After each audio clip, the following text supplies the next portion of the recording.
제가 왜 예수를 믿는지 간증을 하는 시간입니다. 얼마 전에 한 4, 5년 전에 어느 교회가 목사님을 초빙해 오는 자리에서 장로님들이 저에게 물었습니다. 어떤 목사님을 모셔와야 되나? 예수 믿는 목사 모시면 된다 그랬어요. 근데 장로님들은 자기네들이 컨트롤하기 좋은 목사님을 모셔오더라고요. 그래서 망했습니다. 아마 장로님들은 그랬을지도 모르죠. 제가 조그마한 교회를 하면서 어줍지 않게 훈수를 둔다는 게 너나 잘해. 그랬겠죠. 그래서 저는 다른 거는 모르지만 평신도들은 돈과 시간을 내면서 교회에 다니니까 교회 가 있는 시간이 돈 버는 시간인 목사님들과 계급이 다르잖아요. 그래서 평신도들은 목사님들을 잘 모르시더라고요. 그래서 저는 목사님도 예수 믿는 목사가 있고 예수에 대해서 관심 없는 목사들이 무지 많이 있습니다. 예수 믿는 목사님을 모셔오십시오. 근데 장로님들은 문제 많은 목사님을 모셔왔어요. 그게 무슨 말이냐? 이 교회는 지금 교단에 소속이 안 돼 있는지 잘 모르겠는데 교단에 속해 있고 교단 신학교를 나오고 동문 선배 후배가 쫙 있는 목사님을 모셔오면 장로님들이 컨트롤하기가 어려워요. 그래서 전통적인 방식이 아닌 장로교를 잘 모르는 이상한 목사님을 모셔왔어요. 젊고 잘생겼죠. 그 목사님이 개인적으로는 잘못이 없어요. 그런데 교회가 뭔지 모르고 신앙생활도 미안하지만 잘 해본 적이 없는 것 같아요. 그래서 이상하게 교회를 하다가 결국은 쫓겨나고 그 교회는 아마 문 닫기 직전일 거예요. 교회는 오래된 교회이기 때문에 그 건물에 몰기지가 없기 때문에 유지는 되겠지만 안 되는 겁니다. 목사님들이 예수님에 대하여 알려고 하지도 않아요. 목사님이 잘못일까요? 아니에요. 목사님들이 알고 있는 기독교 자체가 불량품이라고요. 예수님은 단지 죽은 게 전부예요. 우리가 살려고 예수를 믿지 죽으려고 예수를 믿나요? 우리가 부르는 찬송가도 다 예수님의 죽음에 대한 이야기예요. 그래서 우리 추목사님은 노래를 잘 아시니까 이거를 개사곡이라고 그러죠. 가사를 예수님식으로 좀 바꾸면 참 좋을 것 같아요. 이거는 누구 혼자서 할 수 없는 큰 작업인데 우리가 부르는 찬송가가 다 이 사형리에 매달려 있습니다. 예수님의 삶이 없어요. 오늘 누가복음 2장에 보면 예수님이 이 땅에 온 것은 큰 기쁨의 좋은 소식을 알려주려고 왔다고 그랬어요. 죽는 얘기 아니에요. 기쁘고 즐겁게 사는 길을 보여주려고 오신 겁니다. 그런 예수님이 마지막에 십자가를 졌다. 십자가는 예수님 혼자 진 거예요. 좌편에 우편에 십자가를 진 사람은 또 있다고 그랬어요. 누가 십자가를 졌느냐가 중요한 거지 십자가가 중요한 건 아니에요. 세 개의 십자가 중에서 예수님은 가운데 계셨고 전설적으로 오른쪽에 있는 강도는 예수님 편들다가 친구에게, 다른 강도에게 죽어가는 주제에 뭐 네가 콩나라 판나라 하냐, 예수님이 정말로 메시아면 지금 이 순간 기적을 일으켜서 우리 모두를 해방시키면 얼마나 좋겠느냐, 인간적인 얘기를 했죠. 그럴 때 예수님께서 자기를 편들어주는 오른편에 있는 강도에게 나와 함께 낙원에 이르자 했다는 이야기가 성경에 있는데, 세 개의 복음서는 오른편에 있는 강도가 착한 일을 했다는 것에 대해서 침묵을 지켜요. 목사님들이 다 강도 같아서 그런지 구원받은 강도 이야기를 참 많이 하십니다. 다수결로 따지면 예수님과 함께 못 박힌 세 십자가 중에서 예수님만 의인이고 나머지는 그냥 말 그대로 강도였어요. 어쨌든 성경은 그런데 우리가 부흥회를 통하여 설교를 통하여 많이 듣기는 했지만 성경을 제대로 몰라요. 예수님이 왜 십자가를 지셨느냐? 성경의 복음서가 4권인데 시선이 다 달라요. 이것만 알아도 여러분은 어떤 신학교에 다닌 목사님들보다 훌륭하십니다.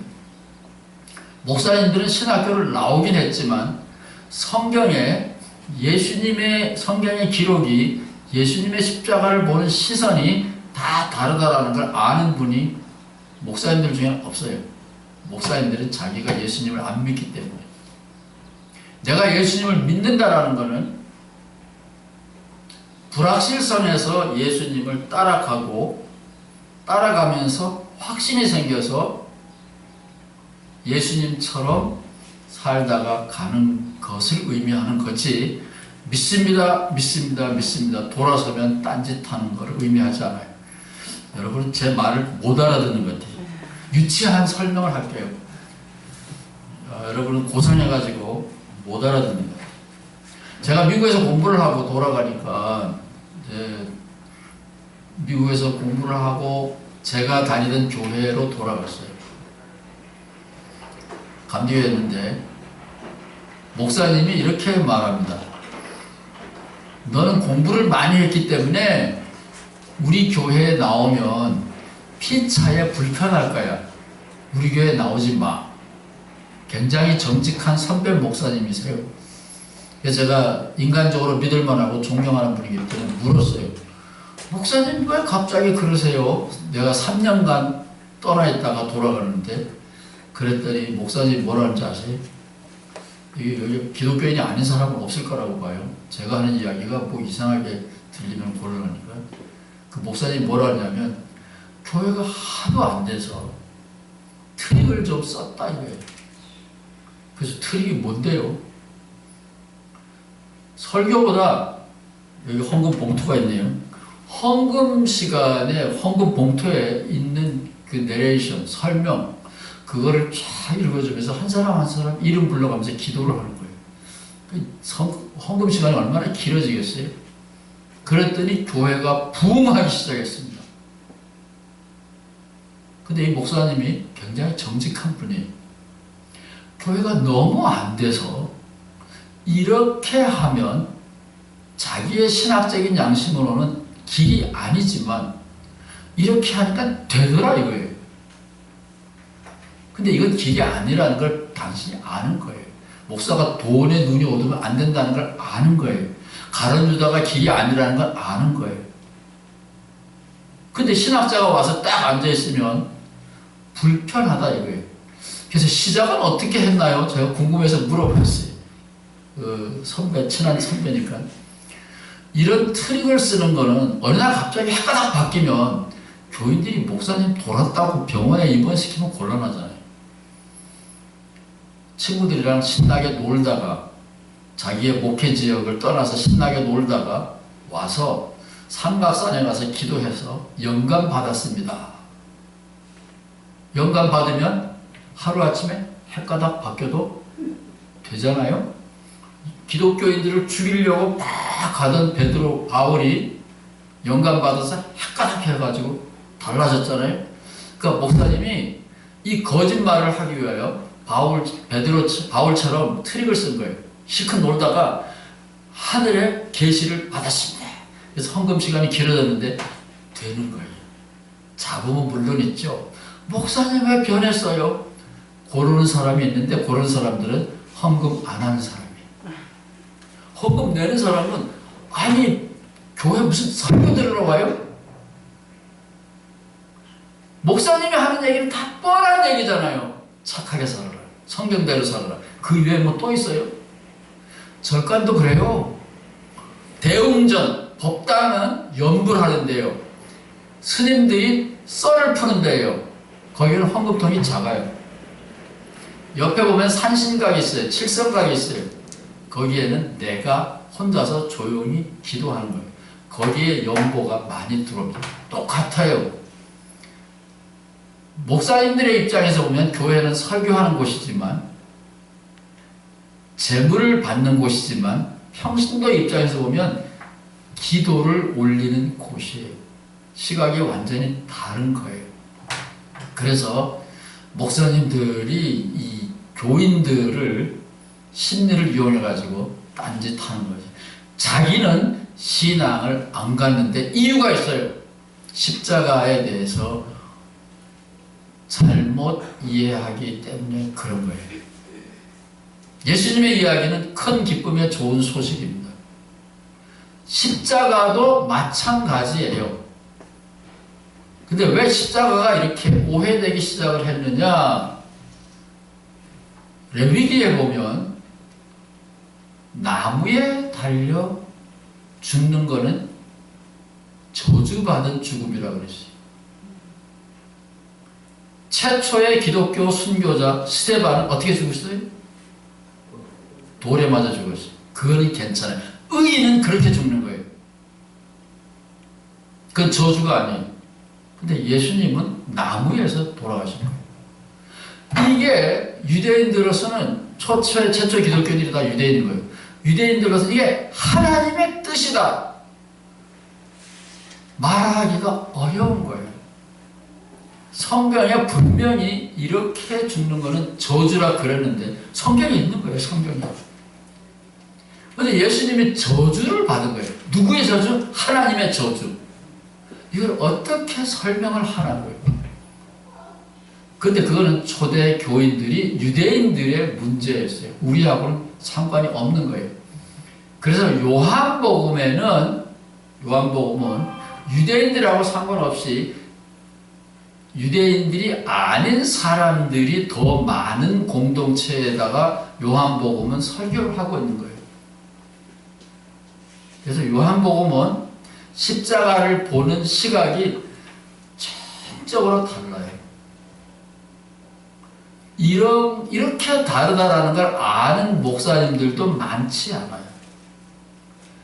요한복음에서는 예수님의 십자가를 광야의 구리뱀이라고 그랬어요. 병원에 가면 전부 다 광야의 구리뱀이 있어요. 병원에 가면 이상하게 뭐 지팡이 있고 그게 뱀이 있죠. 그게 성경에 있는 거예요. 하나님께 대항하다가 이스라엘 백성들이 문둥병이 걸리고 피부병이 걸려서 다 죽게 됐는데 모세가 막 기도하니까 하나님은 저랑 비슷해. 성질이 더러워. 신경질을 잘 내. 근데 저보다 좋은 거는 후회를 잘해. 회개를 잘해. 저는 한국 남자들 그렇잖아요. 못 먹어도 고. 한번 해놓으면 안 고쳐. 자존심 때문에. 근데 하나님은 자존심도 없는가 봐. 이게 당신 백성들이 다 죽게 생겼습니다. 그러니까 하나님이 알았어. 하나님이 회개했어요. 후회했어요. 그리고 야 공짜는 없다. 신약 성서에 보면 자꾸 공짜인데 공짜는 없어요. 광야에다가 네가 구리뱀을 만들어서 걸어라. 이거를 보면 병이 낫는다. 이거 믿어지세요? 야, 그 구리뱀에서 뭐가 나오겠어요? 그거를 보면 하나님의 말씀에 순종하면 낫는다 그거잖아요. 이렇게 하면 낫는다는 거예요. 저 같으면 안 쳐다봤을 거예요. 야, 그게 말이 되냐? 내가 지금 피부에 막 병이 나서 죽게 생겼는데 그거 쳐다본다고 낫냐? 그래서 광야의 구리뱀이 들렸잖아요. 요한복음은 예수님의 십자가의 죽음을 저주라고 보지 않아요. 사람을 치료하는 승리자의 죽음입니다. 완전히 달라요. 어느 게 옳으냐 그르냐 생각하시면 곤란해요. 유대인들에게는 이렇게, 유대인이 아닌 이방인들에는 이렇게. 예수님의 복음은 여러 모양으로 해석이 되는 겁니다. 제 핵심은 예수님은 사람들에게 큰 기쁨의 좋은 소식을 전해주는 메신저, 사람들에게 기쁨을 가르쳐 주려고 오신 거예요. 아까 그 목사님이 아주 기가 막힌 동영상을 보여줬잖아요. 마크의 이야기.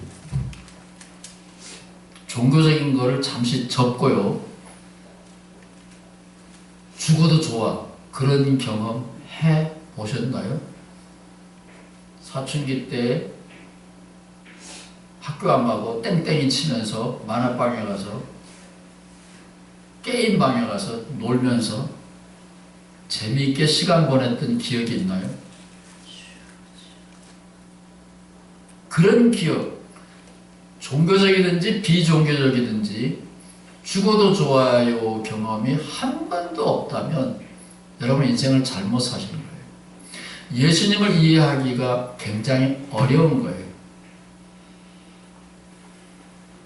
마크는 나중에 회개했지만 그게 딱 사춘기 애잖아요. 엄마 말이 귀에 안 들려요. 예수님하고 똑같아. 예수님의 엄마가 캐톨릭에서는 믿음이 좋다 그러는데 공간이에요. 그거. 예수님이 이상한 짓을 한다고 동네 소문이 파다해. 예수님이 귀신 들렸다고 소문이 났어요. 그래서 예수님이 그 동생들을 시켜서 예수님을 잡아오라 그래요. 그럴 때 예수님 뭐라는지 아세요? 누가 내 엄마냐? 누가 내 형제냐?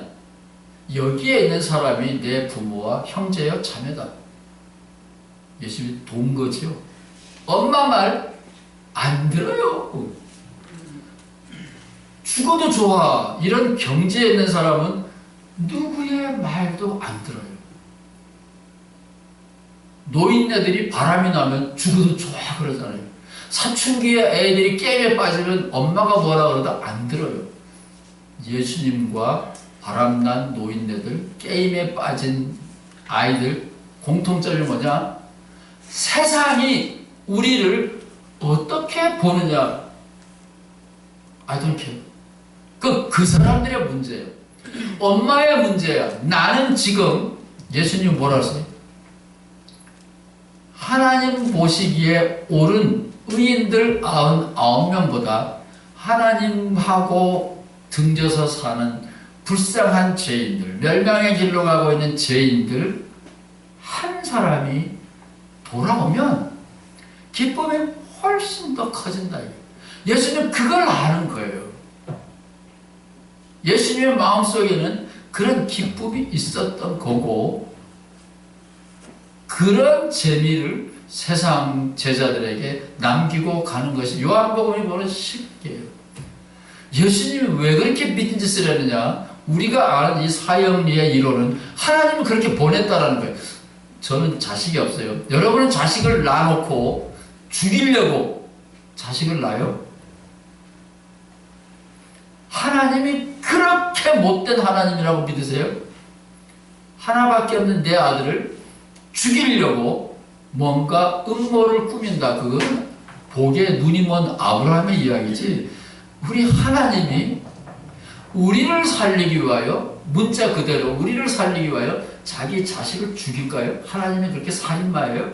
자식 살인범이에요? 그래서 기독교인들이 이렇게 무서운 짓을 서슴지 않고 하는가 봐요. 그거는 성경을 잘못 보고 있는 거예요. 그거는 1080 안셀름 때에 만들어진 잘못된 이야기라고. 진짜 기독교 이야기는 누가복음에 있고 요한복음에 있어요. 예수님의 마음속에는 남다른 기쁨이 있었어요. 그런데 이 마크가 경험한 기쁨은 패거리들끼리 노는 배타적인 기쁨이에요. 레슬링 선수니까 싸움에서 이겨야 돼. 어떻게 하든지 이겨야 돼. 근데 예수님은 패자들, 루저들, 진 사람들에게 가서 너도 괜찮은 사람이야. 쟤네들이 너를 병자라고 취급하고 쟤네들이 너를 죄인이라 그러지만 내가 믿는 하나님은 하나님의 형상을 지닌 모든 사람들은 상관없이, 형편하게 상관없이 하나님의 백성이다. 예수님이 왜 십자가를 졌느냐?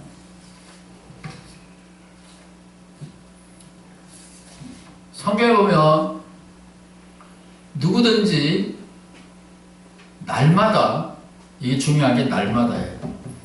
날마다 자기 십자가를 지고 나를 따르지 않으면 내 제자가 아니다. 누가복음 14장 27절에 보면 날마다 라는 말이 있어요.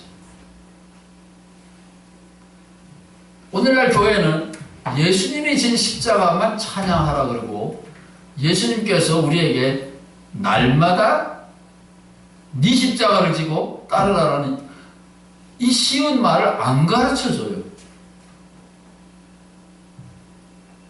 그러면 여러분은 어휴, 세상 짐이 얼마나 무거운데 교회까지 와가지고 또 십자가 얘기야. 믿음이 없기 때문에 목사님들은 그러면 장사가 안 될 거라고 착각하는 거예요. 십자가는 그런 비극의 십자가가 아니고 영광의 십자가고, 이거는 세상이 볼 때는 이게 형벌이에요. 고난이에요. 예수님이 그 안에서 보면, 하나님 앞에서 사는 예수님을 보면 의사가 환자를 치료하듯이 사람을 살리는 충만한 기쁨의 길이에요. 이거는 십자가는 세상에 보는 거고, 요한복음과 누가복음에 보면 예수님에게는 이거는 기쁨 충만한 길이에요. 그래서 이거는 비밀 지하 통로처럼 비밀스러운 기쁨이죠. 세상에서 즐거운 거는 이기는 사람이 갖는 기쁨이에요. 그래서 배타적이에요. 그래서 청소년들이 갖는 죽어도 좋아의 기쁨은 생산성이 없어요. 그래서 숨겨져 있어요. 예수님이 갖는 기쁨은 예수님이 갖는 기쁨, 죽어도 좋아요는 초대하는 거예요. 남들이 와서 동참해주면 더 좋은 거예요. 그리고 생산성이 있는 거예요. 평화적인 거예요. 이거는 겉으로 보기에는 죽어도 좋아 라는 면에서는 같지만, 이렇게 마크처럼 사춘기에 청년들이 쟤네들끼리 패거리로 몰려다니면서 갖는 거랑 예수님이 가졌던 거는 전혀 다른 거예요. 그래서 여러분들이 지금까지 살면서 평생에 한 번도 죽어도 좋아요 라는 경험을 해보지 못했다면 뭔가 기독교에 대해서 심각하게 잘못 알고 있는 거예요. 저는 학교 다닐 때는 늘 1등을 했지만 별 볼 일 없는 신학교 교수들과 목사님들 때문에 한국에서는 쫓겨났지만 돈으로 따지면 손해를 많이 봤죠. 그러나 그 못된 사람들 속에서 쫓겨났다는 걸 저는 자랑스럽게 생각해요. 다행히 미국에 와서 굶어 죽지 않고 살았으니까. 그 기득권자들이라고 생각하는 그 사람들이 보는 즐거움, 그건 허세예요. 예수님이 가지고 있는 기쁨은 양생의 기쁨이라고요. 오늘날 기독교가 조금 어려운 말로 하면 메조키즘 탱고, 자학증의 춤을 가르치고 있는 거예요. 그걸 가르치는 목사님들은 즐겁게 놀면서 평신도들에게 자기를 학대하도록 가르치는 거예요. 내가 죄인이니까 이러이러한 고행을 해야 된다, 이렇게 가르치는데, 이거는 사도 바울이 말하는 대로 다른 복음이에요. 예수님의 이야기는 기쁜 소식이고, 그런 의미에서 1960년대에 조용기 목사님이 굉장히 큰 일을 한 거죠. 한국의 교회는 성공한 조용기와 실패한 조용기 두 사람밖에 없어요. 모든 목사님들은 조용기처럼 되고 싶어요. 감옥에 가서 민주화 운동을 하다가 감옥에 가서 3년 동안 옥살이 하고 나온 젊은 목사도 결국 조용기 학교에 가서 조용기 목사가 되는 것을 배워가지고 성공하다가 세상을 떠나더라고요. 조용기 목사님이 훌륭한 일을 한 가지 했어요. 복음을 변질시켰지만 한 가지는 조용기 목사님이 기독교인이 된다는 것은 지금 이 세상에서 복받는 길이다. 사형리는 뭔지 아세요? 죽은 다음에 복받는다는 거예요. 천당 가는 거예요. 조용기 목사도 신학은 사형리지만 1960년대에 조용기 목사님이 혁명을 일으킨 거예요. 저희가 신학교는 1960년대에 다녔는데 저는 수요일마다 조용기 목사님 설교를 들었어요. 그래서 조용기 목사님은 개인적으로 제가 잘 알아요. 뭘 하고 사는지. 기독교는 아니에요. 그건 가짜입니다. 그러나 왜 수없이 많은 사람들이 조용기 팬이 됐느냐? 이유가 있는 거예요. 이 사형리는 쉽게 말하면 외상거래예요. 우리는 현금을 갖다 주는데 커피를 안 줘. 왜냐하면 나중에 줄게. 언제? 죽은 다음에. 종교는 다 그런 건 줄 우리가 알았잖아요. 지금 캐시 내는 거예요. 시간도 캐시죠. 헌금도 캐시죠. 교회에서는 죽은 다음에. 외상거래잖아요. 조용기가 나타나서 조용기는 1960년대 이단이었어요. 70년대까지도 이단이었어요. 그 조용기 목사님 나타나서 아니 1불만 내. 시니어 커피 88센트만 내. 따끈따끈한 커피 지금 준다 이거예요. 누구한테 가겠어요? 맥도날드로 모이죠. 전통적인 교회 돈 계속 내. 죽을 때까지 내. 한 번 더 걸르면 너 국물도 없어. 죽은 다음에 커피 한 잔 줄게. 그게 장사가 되겠어요? 솔직히 말해보세요. 그러니까 손보험교회가 비즈니스에 성공하는 데는 이유가 있는 거예요. 그 후에 모든 목사님들이 바뀐 거예요. 그런데 신학을 물어보면 말을 못해. 입 딱 다물고 말을 못해. 왜냐하면 목사님들은 자기의 신앙, 자기의 영혼을 구원한다는 개념이 없는 거예요. 이거 물건 떼다가 파는 거예요. 교인들에게. 딜리버리만 하는 거죠. 근데 저희 목사님은 혁명을 일으킨 거예요. 예수 믿으면 지금 여기서 복 받는다. 저도 그렇게 생각해요. 그런데 조용기 목사님과 제가 중요한 점에서는 달라요. 사기를 쳐서라도 사람을 많이 모으는 것.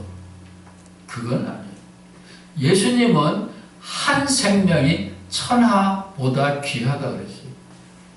숫자에 연연하기 시작을 한다. 그건 이미 목사가 아니에요. 여러분의 자녀가 몇이 되는지는 모르지만 자녀를 사랑하는 건 힘들어요.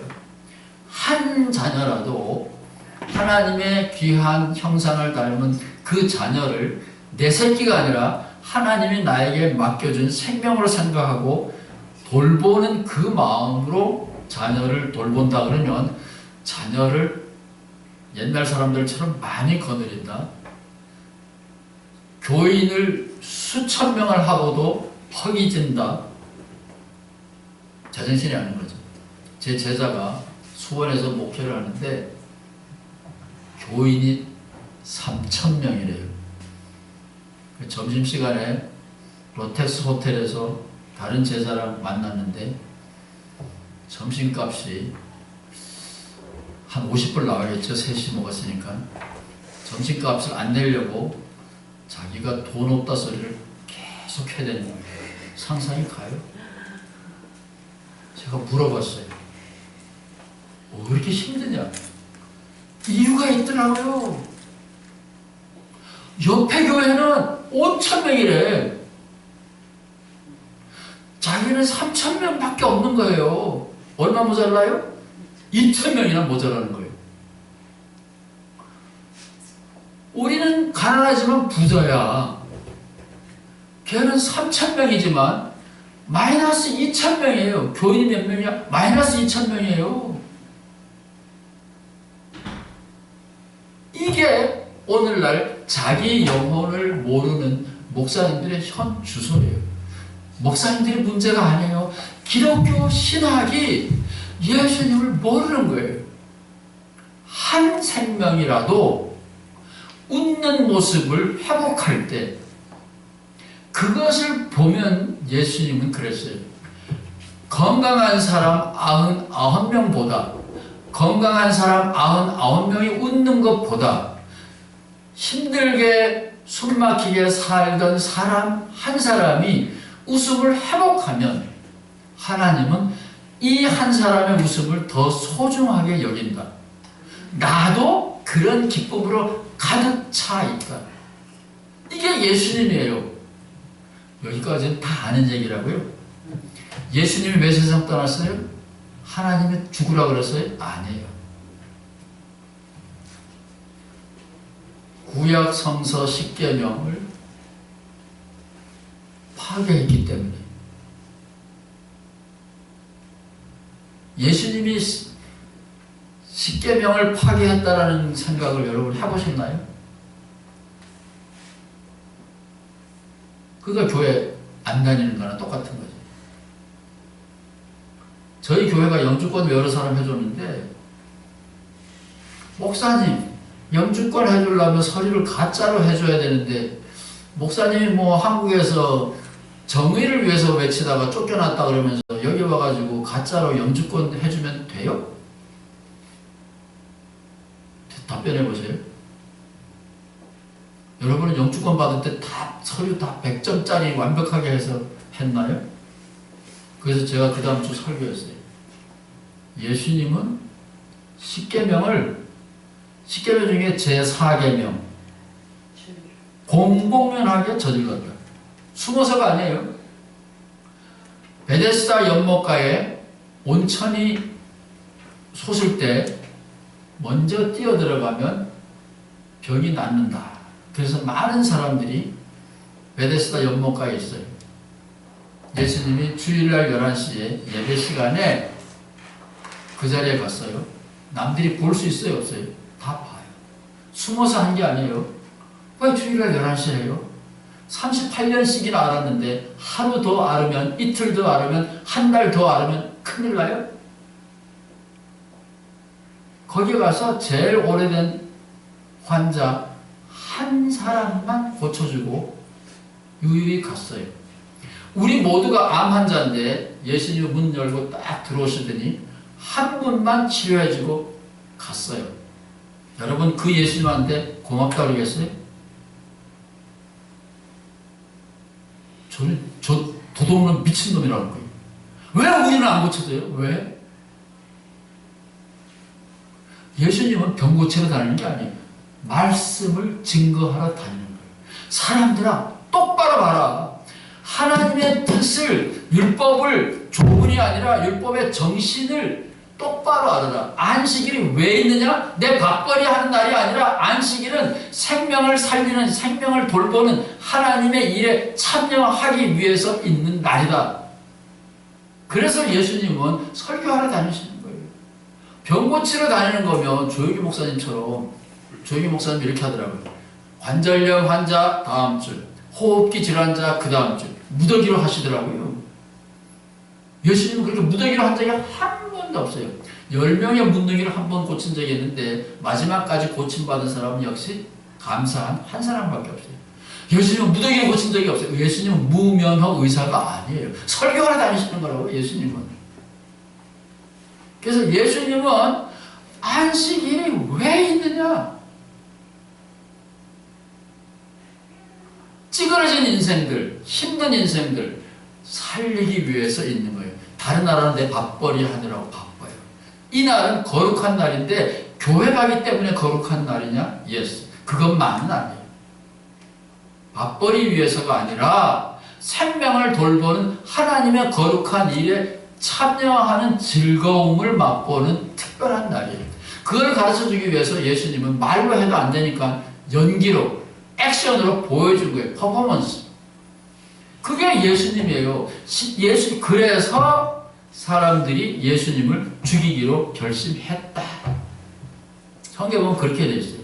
마가복음 3장 6절. 굉장히 빠른 시기에 바리새인들이 나가서 헤롯 땅, 평상시에는 바리새인들은 유대인들이고 헤롯 땅은 반민족파예요.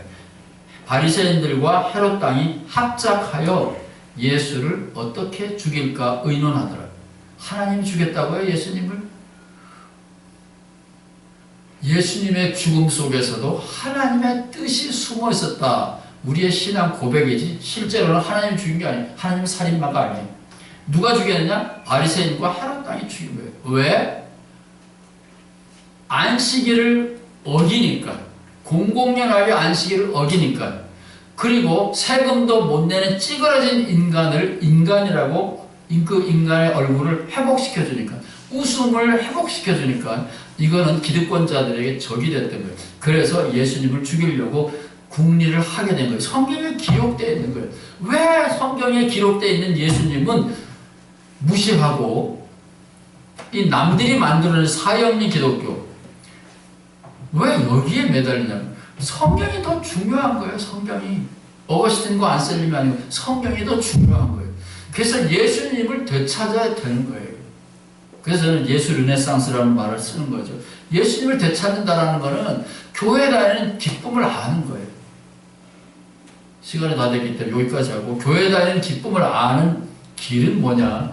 다른 분들은 다 가셔야 돼요. 장로님 후보자 네 분만 남으셔서 이게 예수님의 기쁨에 동참하려면 어떻게 해야 되느냐? 교회 다니는 건 예수님의 고난에 동참하는 거냐? 아니에요. 예수님의 기쁨에 동참하는 길. 그는 우리도 예수님이 좋아하는 식사. 신약성경에 보면 예수님이 절반은 병 고치는 얘기고 안식일에 절반은 먹는 얘기. 예수님의 별명이 술주정병이 먹기를 탐내는 먹보. 이제 우리 먹고 하겠습니다.